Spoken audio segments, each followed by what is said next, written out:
have to eliminate willpower as much as we can. Willpower doesn't work. If you're going to rely a lot on willpower, that's one of the reasons a traditional North American diet doesn't work. So it's black or white. You're either fasting or you're feasting. You're listening to the Radcast, a top 25 worldwide business podcast. If it's radical, we cover it. Here's your host, Ryan Alford. Hey guys, what's up? Welcome to the latest edition of the Radcast. Hey, I'm Ryan Alford, your host.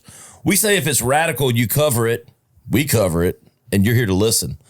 And, you know, this gentleman hit my feed, like a lot of people hit your feed on social media, on the gram, and, you know, kept coming, kept going. I don't know what it was. The algorithm was speaking to me, I guess. I was like, I don't know if I was diet searching or what I was doing, or it was like, how can I stop eating so much? No, but Kyle Newell here, the Panda Man. What's up, Kyle? What's up, Ryan? Thanks for having me, man. Yeah, this man. is really cool to be here. Yeah, I'm so glad you could make it in studio. Welcome to G Vegas, as we call it. Yeah, beautiful. Greenville, South Carolina. Beautiful place, man. I'm gonna have to bring my family down here. Hey, see? Yeah, I know. Hey, I need to get Greenville Tourism involved here as a sponsor. Yeah. Everyone I bring to Greenville's like, man, this is nicer than I expected. Beautiful. Yeah. It's beautiful. Hidden gem. I know. So speaking of hidden gems, the Panda Diet. I know you got the book coming out or already out? The book's out. Yeah, the book's out. Book's already out. Yeah. I started reading about it because the fasting stuff has gotten so popular. And I know there's a lot more to it. That's what I liked about it. I think I see a million people like promoting the fasting. And I'm always like, and I've done a couple. And we've all done them, right? But I'm like, I need something more full body, mind, spirit, soul, like whatever. And I think that's when you hit my feed and I'm like, all right, I like this guy. Yeah. This makes sense to me. Yeah. I hadn't done the 1 meal a day thing. I know we're going to get into that, some of the core benefits of it. But Kyle, let's set the stage for everybody. Let's talk about the Kyle Newell story. Yeah, sure, man. So where do I begin with that? I grew up, you know, as we were saying before, I got three brothers. We're all close in age, you know, all born between 1980 and 1985. I'm the second oldest. And playing sports throughout our upbringing, really big into sports fans, playing, all pretty good athletes. My parents were great, you know, and they still are great. I grew up in a very non-judgmental environment. Like my parents gave us a lot of freedom, but they taught us the values, right? Like, so we were just good, kind people. So we moved to New Jersey in the late 80s. And, you know, we've kind of been in New Jersey ever since.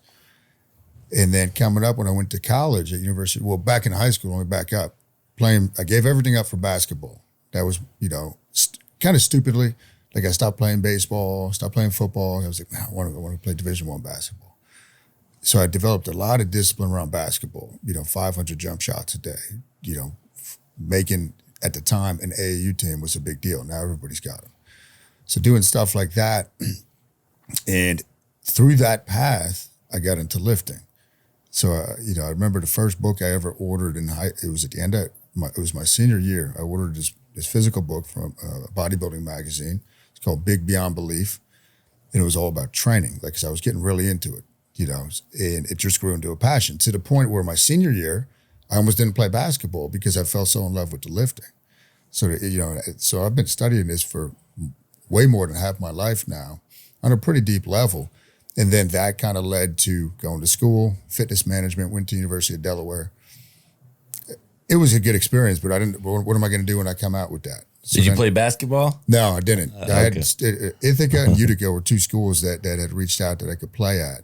But by that point, I was like, you know, like you said with the intramural, Yeah. I'm good, you know, playing for fun. Yeah. You knew it was going to be forever. Yeah.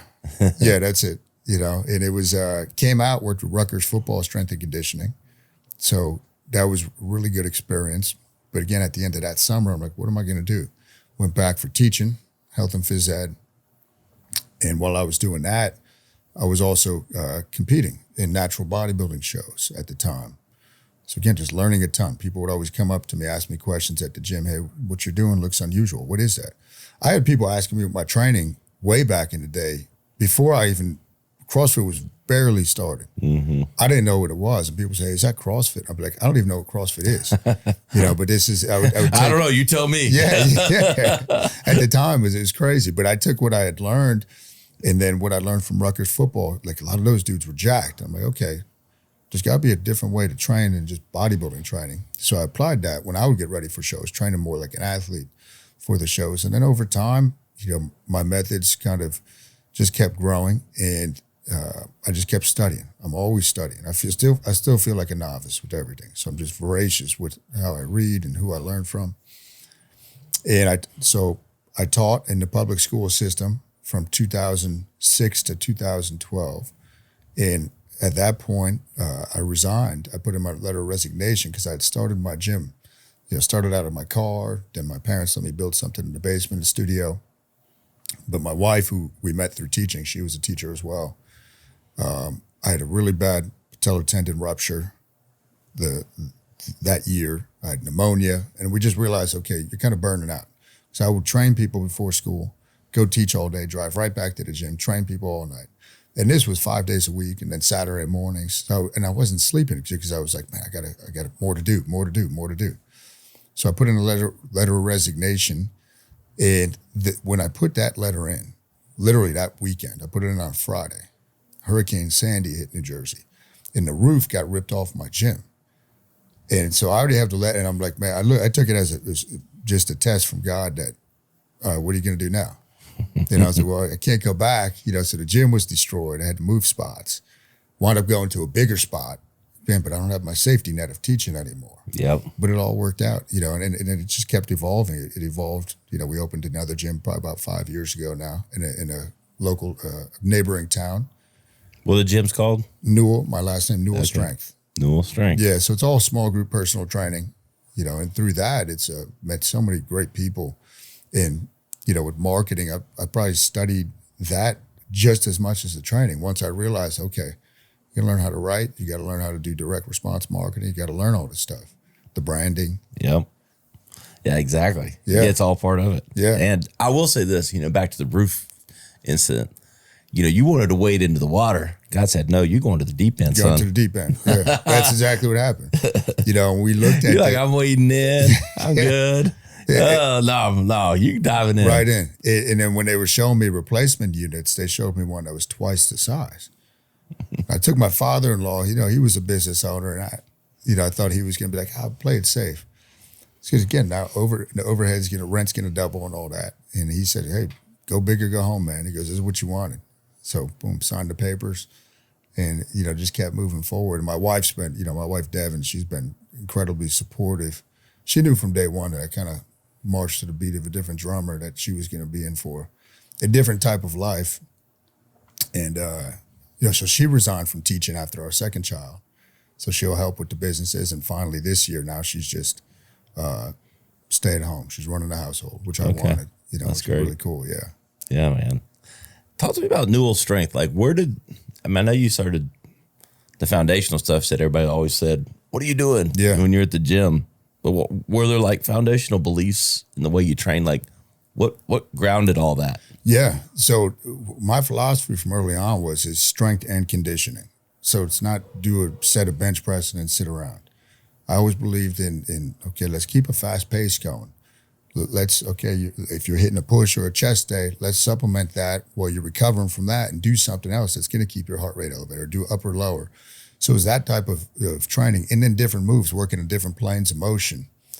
So having that influence of being with Rutgers football, seeing how JB trained these guys, and then I would learn and I would apply and I would do that. And it just became something unique as far as like farmer's walks. I was doing those before anybody knew what they were. I'd pick up the dumbbells in the gym and walk around the gym. What are you doing? I'm working on carries. What does that do? It was just stuff like that. It just kept growing. So I call it PHAST, peripheral heart action strength training. So I want the heart pumping head to toe with blood. So that was kind of the foundations of it. And just train hard. You train hard. How long are your workouts when you were doing those? When I was doing those, man, when I first started, with that original book, man, I would spend like 2.5, 3 hours in the gym. Now it's efficient, man. I mean, we work out with the guys Friday morning, and it's everybody catches up. There's a social aspect, but I believe in like 45 minutes. You should be, if you're going hard, you should be smoked. I've always liked the staying active. So that kind of resonated with me, like okay, you do the bench press, but doing something like in between, keep your heart rate up, or at least mentally in the game. Yeah, because for me, I'm distracted, ADD, whatever. You get your phone out, like that's my biggest thing is like staying in the moment, staying locked in. Yeah, and it is. You could make a workout almost meditative when you keep that pace up. When you don't have the time to. And so I like even working to the clock, just like when I'm working with writing something, set the timer. Okay, I think that's a great method for people, the countdown clock. Yeah, it creates more urgency. It does, and it's both urgency and you both know when it starts and knows when it ends. You know when it's on, man. Yeah. So you got to patient, but also stay at it to know you've got an end in sight. Yeah, that's huge. Yeah. Having that deadline. Exactly. So you built the whole business kind of around those techniques and doing growth. So what like 3, 4, 5 people, like small groups? So when I first opened the first facility, at that point it was kind of, I didn't have the systems in place, right? Like I was training people I started with one-on-one. Then I said, okay, I'm getting burnt out with that. Then I went to like a semi-private, I called it, 3 to 4 people. Then when I moved to the facility, it was like, okay, I'm open from 4 to 8, show up, I'll coach you. So I had to work out, and I would have 15 guys in there, 20 guys going. So nowadays what it is, though, is we have a ratio of 6 to 1 clients to coach. So we'll have usually a max of 12 in a session. So they're still getting that personal training feel. The coach could administer and make the changes as needed. But it's a great model for people because you're getting coaching, but you're not necessarily, a lot of people don't want to pay $150, $200 an hour for a personal trainer. Yeah. So it's like that hybrid model. Yep. Still getting enough one-to-one to where they can tailor something to you. Yeah. You're also getting the camaraderie of a small group, right? That's huge. Kind of gets a lot of things, which is a lot of things for people, It's huge. That team aspect. It really is. It's that social aspect. And, one-on-one gets boring, man, when people are there and it's, but when you have other people working alongside you and they're trying to work towards a similar goal, it's big. One-on-one to me, a lot of what I see is just therapy happening in and I'm no judging. It's just, I just see it and it's a lot of talking, a lot of everything else. I'm like, seems that way now. It's 1,000%. And I tell you. And that's fine. But if you want therapy, go lay on the couch, but they can talk to somebody. But exactly. And it winds up driving like a young trainer or whatever. They'll go crazy with that because they want to train, but then you wind up talking, like you're saying, 40 minutes out of the 60 minutes. Yeah. Because people just want someone to talk to. They need an outlet. Yeah. It was fine. Yeah. But so we got the 2 gyms. Where did the Panda come in? So the Panda, so this is an interesting story. It was, I think, 2014 or so. So I'd resigned already from teaching, so I'd work from home during the days and I'd go to the gym at night or the PM hours. But Ron Artest, do you remember Ron Artest? Oh, yeah. Yeah, so I was a big Chicago fan. Bulls. Yeah, Bulls, Lakers, won a title with Kobe. And I liked, I followed him at St. John's. I loved his style. It was more like the old school style, just tough defense, it's a little bit crazy. Was Ron became Meta World Peace? Yes. Is that the same? Yeah. So he became Meta World Peace, but for a little period of time, he became, I think it was the Panda's friend. He named himself that. And I was a fan of his. And he sent out, and I was on his email list, and so I got new apparel coming out. And I said, I'll support him. I was like, that's pretty cool, a panda. So I bought his hat, and I actually got a panda tattoo here because I started researching the animal. Like, panda, man. A lot of people thought it was a mythological creature to not that long ago. It's cool, man. It's like it was thought to be this myth, and then it got the black or white. You got the duality. A lot of people think it's this cuddly creature, but it'll also rip you to shreds. I was like, I kind of connect with it. I feel like that connects with me, like if you called it like a spirit animal. So then that was that. And then when 2019 came around, so at the time I had just started fasting, like intermittent fasting. which was your 16-hour fast, which was a game changer from what I was doing to bodybuilding. I knew I was onto something, but I did that for about 5 years, 16 to 18-hour fast. And then when it came time in 2019 to do a fat loss contest with my staff, because we were participating alongside the clients, so, okay, I got to step on my game. I was about 250 pounds, 16% body fat. So I wasn't fat, but I just didn't feel, I was too big. I didn't like it. My neck felt too big. And I said, let me start looking at longer form fasting. So I did that the whole first summer. I was doing 72-hour fast every week, then 1 meal a day, and just experimenting. And then I started saying, okay, I could teach this to people. And when it came time to write the book, which I wrote like in the peak of the COVID hysteria, so what am I going to call this? And I said, oh, the Panda diet. You know, it just kind of popped into my head. And now as far as the Panda Man, when it was a little over a year ago, I'd lost my Instagram account, my personal one. I don't know if I had posted something that was offensive, whatever, but it was gone. Like there was not even a record of it. Yeah. And then when owner here had approached me, he wanted to start a media company. We kind of said, okay, what are we gonna call this? And then played around with, I think I had come up with a temporary one, like Panda Man KN, my initials. We said the Panda Man.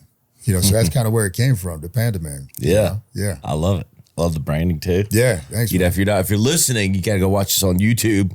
Plug the YouTube channel in so you can see the Panda gear. And these, these reminded me of pandas. You know what these actually are? They look like pandas. I just assumed it was. Ewoks. Oh yeah. Remember Ewoks? Is that literally Ewoks? Yeah. From Star Wars? Yeah. Oh yeah. Yeah, pretty awesome, man. And then they've got the hat. This is our brand, the Panda. I like it. Yeah. Hey man, branding's everything. Yeah. Hey, it caught my attention. I'll be honest. That's it was cool. like then I was like, the substance, the brand caught the eye, then the substance of you. Yeah. Where does this?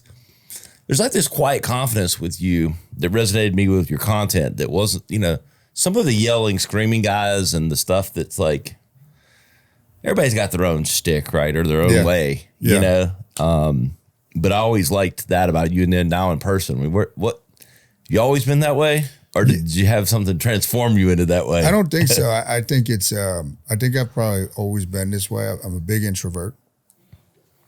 When we decided to go all in on the personal brand, me and my wife, and then everything was synchronicity when owner reached out here. But she had told me, she said, you got to be more comfortable with being a celebrity. Like a lot of people locally look at me like that. Been on national TV with the news and all that. So I haven't, but I don't like attention. Yeah. Right. But I'm going back to the studying aspect. I'm constantly just learning. Like, and sometimes you think that's normal, but I guess it's not a normal thing for most people. No. So I have built up a lot of knowledge, and then I experiment with everything. So I developed what I call direct knowledge, which is to me wisdom. So I'm like, when I teach my stuff, and the way it comes across, to me, it's just the truth. So I'm like, I don't have to yell to get that across, or whatever it is. This is the truth, as I know it, and it's okay if you disagree with it. But this is what I've come through. Direct experience. Yeah. So I'm always trying to seek and acquire wisdom. And again, being the introvert, I was always shy, not loud or boisterous or anything like that. So I think I've probably always been like this. I think I use the analogy, you're either a sponge or a faucet. And the faucet's always letting out too much. The sponge is always soaking in too much sometimes. But I feel like you got this good balance. Maybe you found the way to, you've been soaking it all in, but you're finding ways now to share it. Yeah. And it's, obviously social media is huge. And the teaching, I'm obsessed with because that's how I learn the best. I think, that's the highest form of learning. Yeah. So to me, it's like learn, teach. Even before I necessarily even know sometimes all the answers. I'm like, because I don't know if you ever know all the answers, but I'm like, teach it now. I internalize it more and I figure it out more. What was it like, you've got the gyms, we get a lot of people, obviously business and marketing show, like scaling the company, growing it. What are some of the trials and tribulations of doing that? What are the learnings? It's huge, man. Still from being the technician where it was just me and the passion was the training. So I was doing that, right? Like that was me. I had an intern when I opened the first facility. And once I realized, okay, you got to hire people. Yeah, because you were in the business and not working on the business. Correct. Right? Yeah. Every little break I had during the teaching day when I was doing both was spent on the business. Yeah. but then doing all the technical stuff and then getting burnt out with all that. So the biggest thing, starting to finish to now, is managing people, hiring the right people. I remember the first time I had to fire somebody, man, it was nerve-wracking. And one of my coaches, who still coaches me as a business coach, is a great friend, he had kind of walked me through it. And I remember the one piece of advice, he said, listen, as soon as you sit down with this guy, think of it like punch him in the face. Tell him right away. Don't make small talk. And then you can go into. Mm-hmm. And yeah, obviously there's been many times since I've had to do stuff like that, but it's been the managing of people, like, because that's where the emotion comes in. If you take the emotion out of business, it's easy. Yeah. But it's hard to do with people. Yeah, exactly. It's hard to do. Has it just been an acquired skill, or has it been something that's just over time you get better at it? Both. Yeah, it's acquired. lot of investing in education and that stuff, and coaches and masterminds, and then just kind of letting whatever my natural leadership style is, because it's the same thing. I'm not yelling at them. I expect them to do a certain way, do their job and be a pro, live by our core values, but I'm not micromanaging them. I think autonomy is huge for people. So giving people, hey, you do it. As long as it gets done the right way, do it however you want. So you got the 2 facilities. Yeah. Any plans, or has there been about going broader, bigger, those kind of things with Newell? Yeah, that's funny. It's when we opened the second one at the time, so that was 2018. The plan was to open 7 to 10 within a pretty tight footprint, part of Pennsylvania and New Jersey. Yeah. And then once COVID hit and all that, I was like, I don't want to do 7 to 10, right? Like I was just, because I was seeing, I'm like, man, I got to manage more people. Everything's, I just didn't want to do it. So that's how the second one came about. Like in hindsight, again, I probably would have just kept to one if I knew that. So right now there's no plans to it. We're kind of thinking with the Panda Man and merging that with Newell Strength, like a gym without walls, where we can educate people and teach people and put them through stuff. And so as far as physical locations, I wouldn't be opposed to it, but it would have to be the right person. Yeah. It would have to be me not being, I'm not very super hands-on in the day-to-day with the gym now as it is, so it would have to remain that way. Yeah, exactly. Yeah. Well, let's talk a little more about Panda. Like what are the key attributes of pandas though? Like for the actual animal? Yeah. So a lot of people will ask me to be like, is that because that's what a panda eats? I'm like, no, pandas eat bamboo largely, which is funny because around our house we have a ton of bamboo just coincidentally, when we moved to that house. So the key attributes as far as the reason that, again, I look at the symbology of it, black or white, right? So I do something called mind mapping, which is the science of how your brain forms habits. And a big part of that is clarity, right? And we have to eliminate willpower as much as we can. Willpower doesn't work. If you're going to rely a lot on willpower, that's one of the reasons a traditional North American diet doesn't work. So it's black or white. You're either fasting or you're feasting. So I really lock in with my students on the word decision. It means to sever, cut yourself off from any other possibility. If you leave the option to, I might eat, let me see how I feel, you're not going to succeed. So it's like you take like a meat cleaver to it, black or white. And then the mindfulness, like the yin yang, the black or white, like I want you to enjoy your food. Food's a drug, but we should be present when we eat it, not eating in a rush, in a stress state.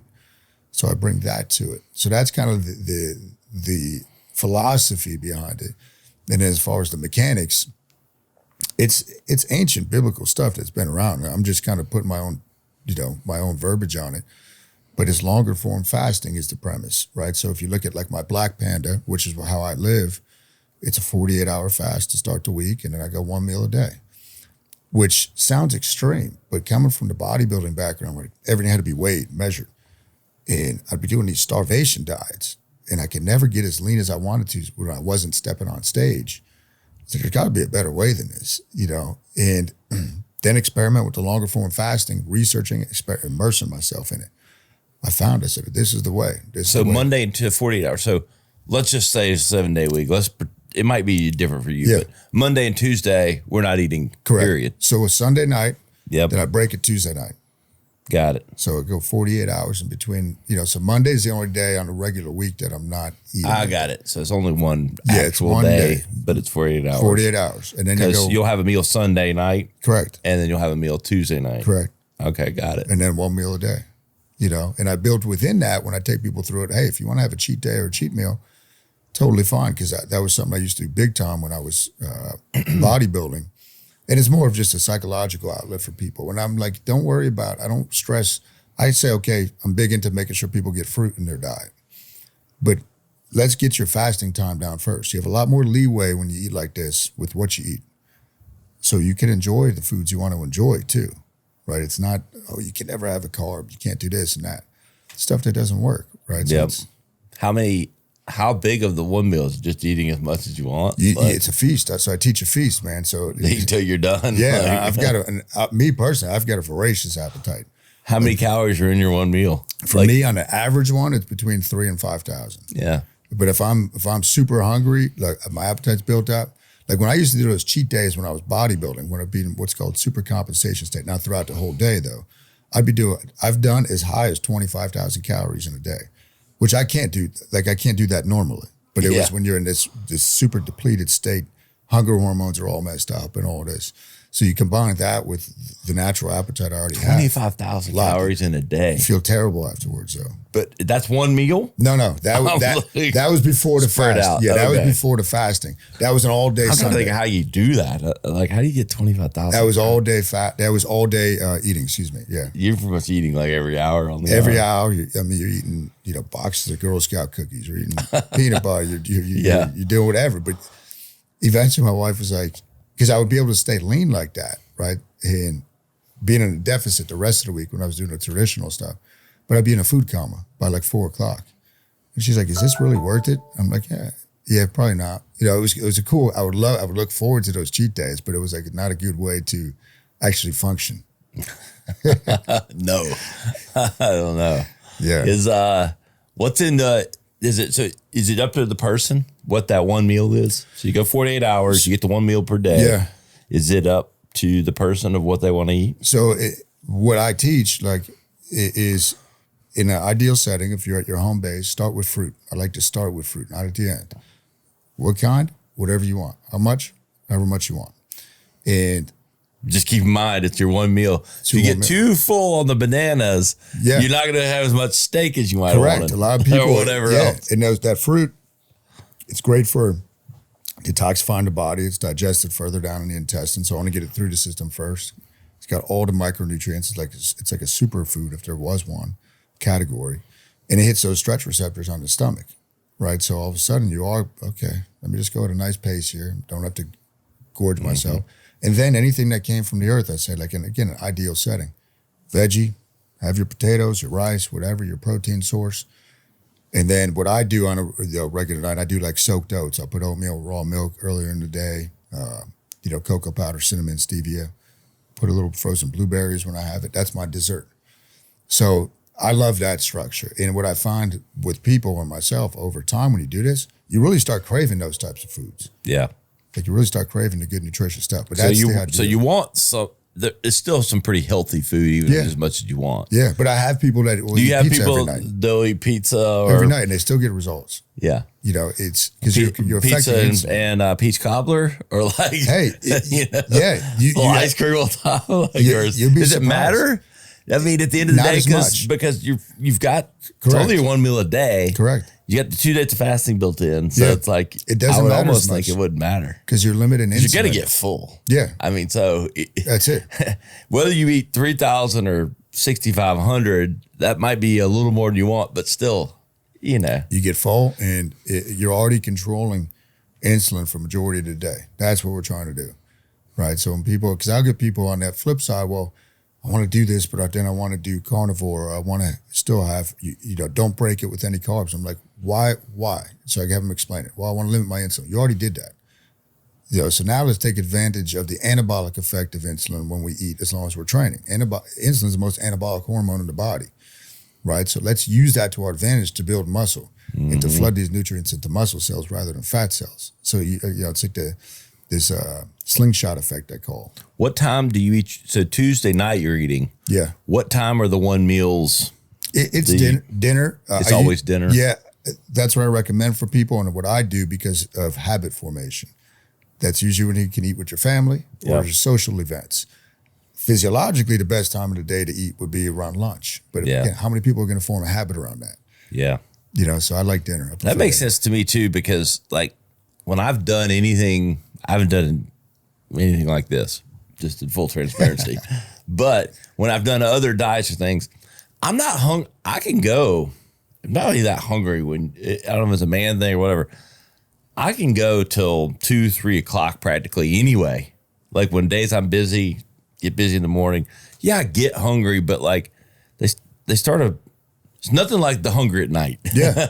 Yeah. And so I feel like that's doable. Yeah. To make it till 6 p.m. or whatever the time is, to do the one meal. Gives you something to look forward to that feast. You get a huge dopamine hit. You're going to be much more efficient. People in general, if they're in that hunger state throughout the day, right? What goes on with the hormones, and the hunger passes quick, right? And then you have that now dinner. By that point, our day should be pretty much, hey, I can relax. So I want people to eat in that relaxed state, in that parasympathetic nervous system. Yeah, and it's also when you have the downtime.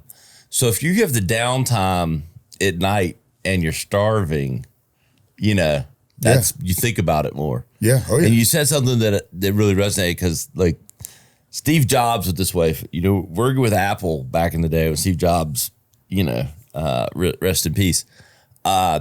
He liked to limit decisions. That's why he always wore the same thing. Yeah. Black shirt and the pants, the slacks. That's why you always see him with the turtleneck, all that. Because he wanted to limit, he wanted no other decisions to take up time and mental energy, which is similar to what you're saying, like leaving it up to you for the habits or whatever. The similar principle, like one less thing to think about. Yeah. Like don't leave it up to your will, your desire, whatever that might be. It's 1,000%. That gray area is going to eat up so much mental energy when you don't make a decision. And in the willpower, that part of your brain is very finite. By the end of the day, that part of your brain is depleted. The frontal lobe, right? It's gone. So if you're relying on willpower because you didn't make decisions with all this stuff throughout the day, you're going to be shot. You're not going to succeed. And you see that with people all the time. Oh, I'm starting my diet. End of the day, they're in the pantry eating cookies. They didn't intend to do that, but that drug of food and the emotional state they're in and the executive functioning is lowered, no chance. Yeah. I mean, that's what we try to overcomplicate things like with success and like other things. But you don't create discipline, you create habits. Yes. Like great way to put it. It's like, no, you just have to. Like we were talking about this show, like, all right, we're doing 2 a week, like just set up things that like, okay, that create the habitual things that we do as human beings because we are like, it's so funny as human beings, like we become and have a hard time breaking out of those patterns. But once you can get them set and remove like what you think you want to do, yes, everything gets a lot easier. It does. And the brain is a pattern recognition machine. And it likes prediction and response. So we got to give it that to move forward constantly. And a lot of people, once they recognize patterns, utilize, and then you can create patterns. It's huge. We call it the Panda workout. Where does the workout come in on top of the diet? Workout, so I call it the Panda Method, right? Where it encompasses everything. Panda That's method. Fast, Beast, which is your training. Yep. And then your feast. So the first thing I tell people, because I get people that come to me that, when I do my challenges, they don't have any background working out. And again, thinking about habits or where they're at, just start walking, right? So I tell people you should do something every day. Walking is highly underrated. So at least a walk, right? And start with 20 minutes and you build up, let momentum build. But then when we get into the weights, it's that full body stuff I do. We're pushing it. We're doing crazy long, like for me personally, like long sets of squats, stuff that we're just getting a challenge. We do like a barbarian walk once it gets summer months where the guys go out. We got to, as a team, go half a mile with all this crazy weights and all this. So it's just getting people to realize as far as the workout, I get a lot of people that want, so we're not getting lean through the working out. That's a big myth. Right? It's more for your brain than anything else. But then as far as building muscle, I get that a lot. And they always want to say, how am I going to eat that much to build muscle? They always skip over the training. The training, if you want to put on muscle, that's the stimulus, not what you're eating. It's, are you training hard enough to force that adaptation? So with that, then you got to apply different intensity techniques with the training. You got to apply a greater stress for the body to come back bigger and stronger. So I incorporate all that stuff. The biggest thing is you got to be mentally engaged. So you got to make sure that you're into what you're doing. Yeah. Is it, is the Panda Method, I guess, sounds like it can have a lot of different outcomes. You know, like you could do it for lean, but getting lean. Yeah. Like you could do it for building muscle if you build in the right workouts. Yeah.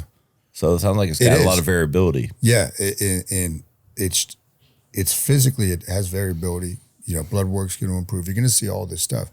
But that's just the tip of the iceberg, right? You have all these deeper health benefits, cellular, autophagy, and healing your insulin resistance. But to me, it's more of a self-development tool when you peel it back, because now you got to not worry about it. You got to focus on this inner dialogue. Oh, I still got 12 more hours to go, but I'm feeling a little hunger. Okay, how do you deal with that? What do you tell yourself?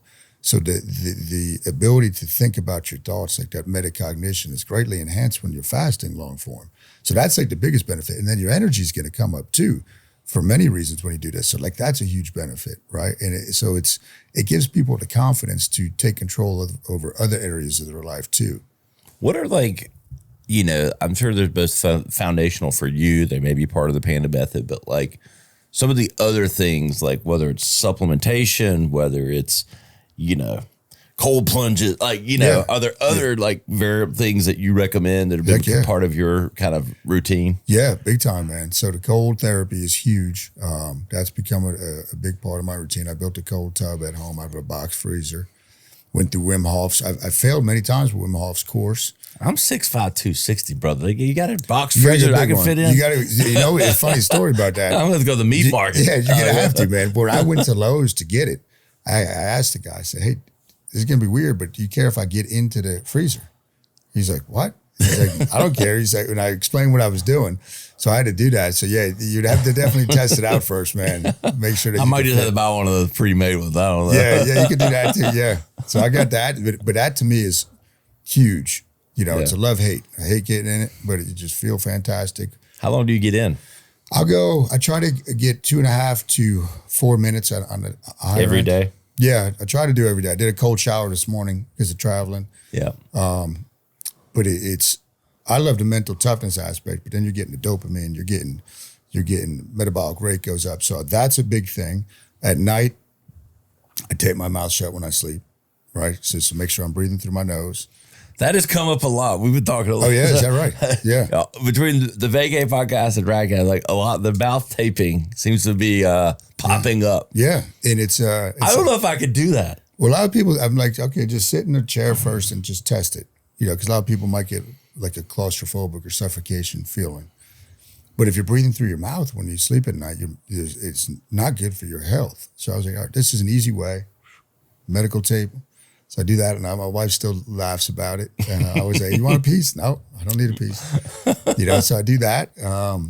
What else probably the most far out thing I started doing a little over a year ago is urine therapy, which a lot of people have no idea about. All right. My mind is swirling here on the I told you it was fucking radical. We cover here on the Radcast. Urine therapy. Here we go. Urine therapy. So where did this come from? Where did I hear it? I was listening to this interview with this doctor. And he was talking about the vaccines at the time with COVID, right? And the clotting issues. And me and my family didn't get them, whatever, but he's talking about, the guy said, what can people do that got it for the clotting? He goes, it's going to sound really weird. He goes, but there's all these compounds in your urine that dissolve clots. And he started going on about the other health benefits. I'm like, wow. And so I started researching it. I'm like, what is urine therapy? How does this work? So it's going where I think it's going. Yeah, it is. Yeah. Oh, yeah. Yeah. So I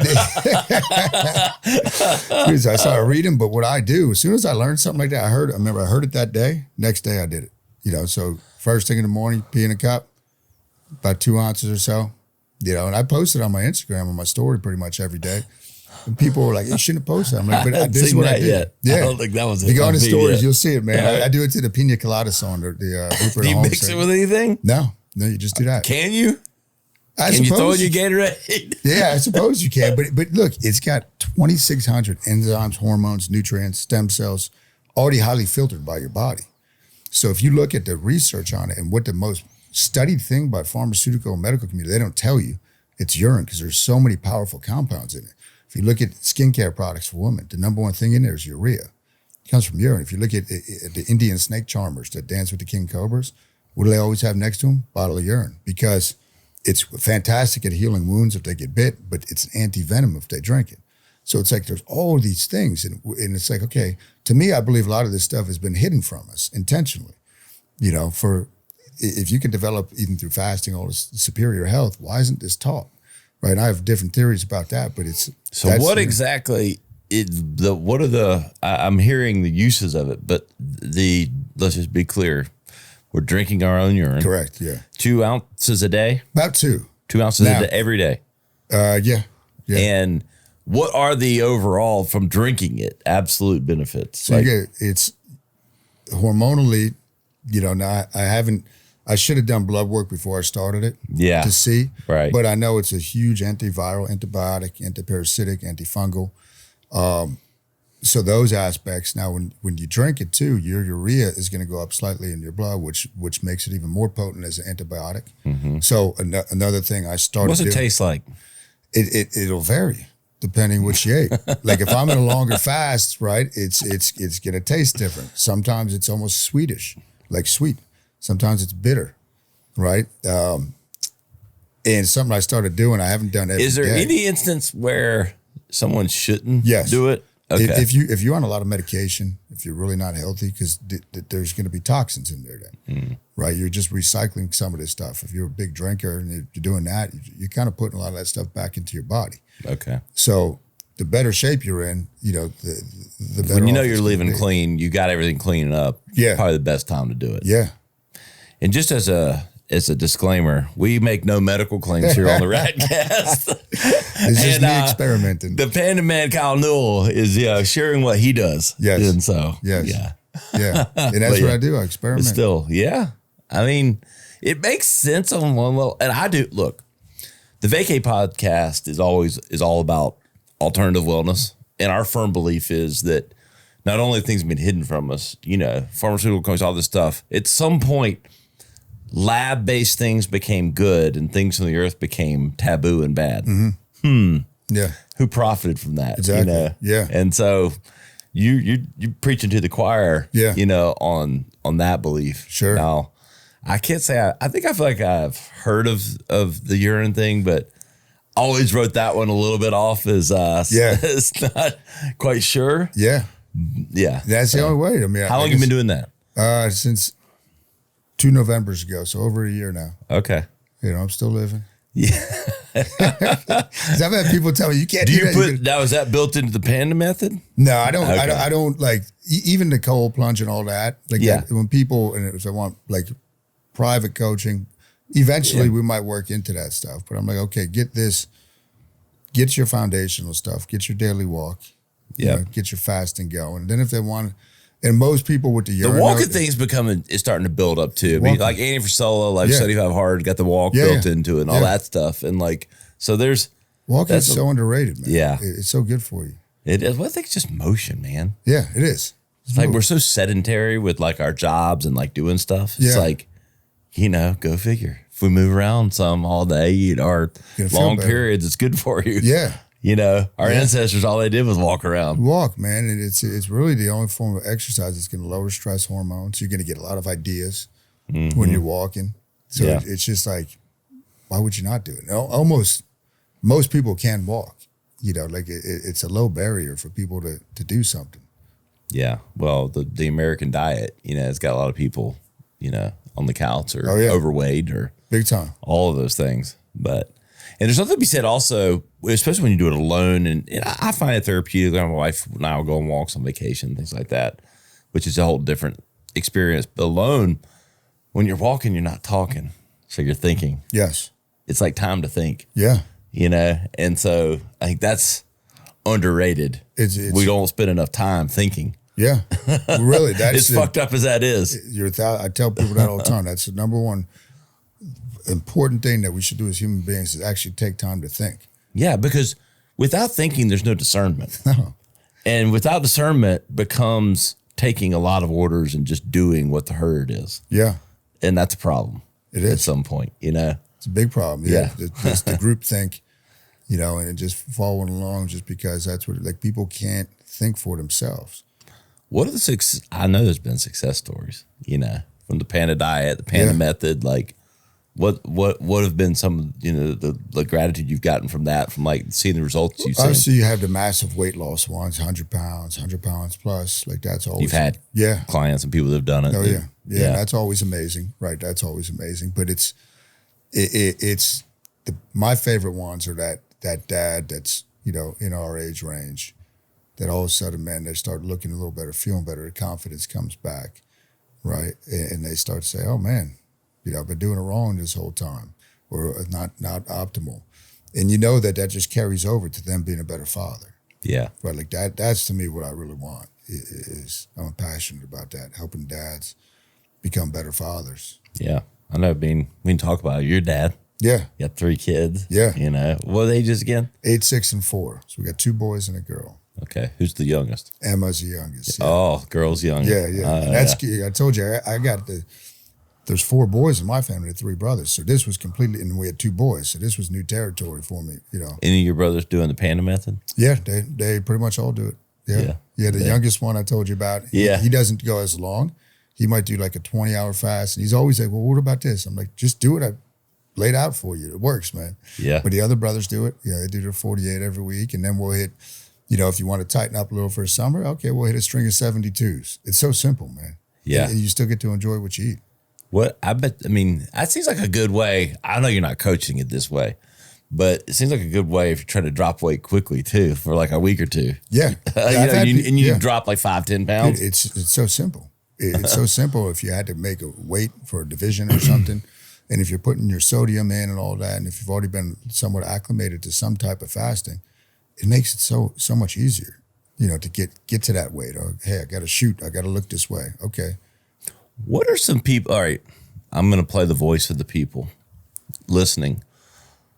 How do you get into this where you make it through the fasting? Obviously, it's the willpower and all that stuff we've talked about, but like, what are the tips and tricks to get through the fasting? Yeah. So as far as physically, we call it the juice, right? So there's different salts you would put in your water, sodium, potassium, baking soda. So that's going to help you just feel great. Where most people are deficient. And that's one of your supplements, isn't it? Yeah. So it's my one buddy made it into a supplement as far as it's undisputed juice, which tastes really good, made with stevia, monk fruit extract. Or you can make it on your own, and just put the salts in there in your water. So that's one thing, right? That's going to fight hunger pangs. It's going to keep performance up. So that's really good. Now, it really comes down to the mental. So people are going to feel hunger. And I differentiate when I teach people this. Hunger and appetite aren't the same thing. A lot of people think they're the same thing, right? Hunger can be signaled just by smelling food, right? Doesn't mean you actually need to go eat, right? So when I teach people, okay, your body fat, one of the main things I teach out the gate is a food source. That's the primary reason we have it, is fuel. Not the only reason, but the primary reason. So if we want to tap into that, we're going to have to go through these periods where we're not eating for a while, keep insulin low. So when you feel hunger, you have to reframe it. Like, this is the key thing. This is what fat loss feels like when you feel it. So now you just flipped it in your head. It's almost a good thing. You seek out. Like, I get saying that, right? I get a little hunger pang right now. I'm like, this is good. It gives me that energy, that primal thing that you got to tap into. So it's just reframing it. That's the biggest thing is that. And then as far as making it through, like, so incremental fasting is something else that we developed instead of intermittent. Normally, like in my regular Panda challenge, I'll take people right into the 48 to build their confidence. So, okay, you're going to be fine. Let's go right out the gate. But then the incremental is, okay, just take it 12 hours at a time. So you're not thinking too far out. When you get to that 12-hour mark, decide, do I want to keep going? Can I keep going? And that way you can string together some pretty long fasts doing that. But it's really that mental. This is what fat loss feels like. Or me, I'm telling myself I'm building mental muscle every time I do this. Yeah. And then once it gets to a habit, it's easy. Can we drink whatever we want as long as there's no calories? Yeah, pretty much. Yeah. I mean, pretty much. Yeah. Black coffee, tea. You could do, my Monster, no energy, no sugar. Yeah. So the thing, I went away from, I don't do those that much anymore just because all the chemicals in them. Yeah. Right. I'm like, okay, the liver's got to detoxify all this. But caffeine's okay. Yeah. Yeah. Yeah. Yeah, certainly.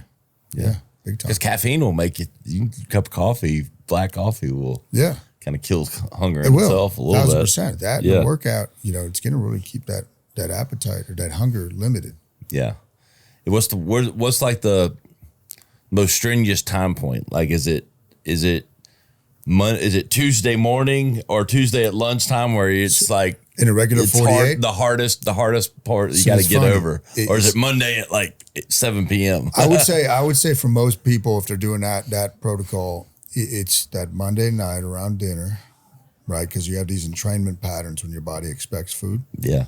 Tuesday, by and large, dinner's coming that night. Yeah. And so you kind of wake up, you're kind of, you're not that hungry, maybe. And you're going to feel great Tuesday. Like most people are like, man, I don't remember ever feeling this great. Like the energy, the clarity, you feel light.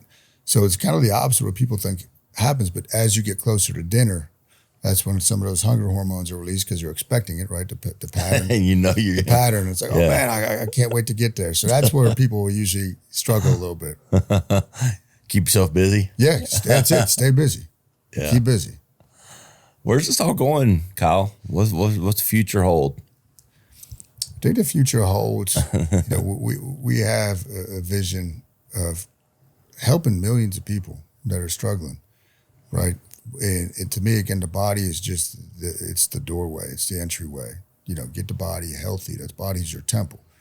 It houses your mind and your spirit. So let's get that right? And then we could become more confident. We could increase our energy. And I think it's just really transforming lives, those million lives through inspiring them, just sharing how I live, right? Like I'm on the same path as everybody else. I'm just learning and I share what I learn.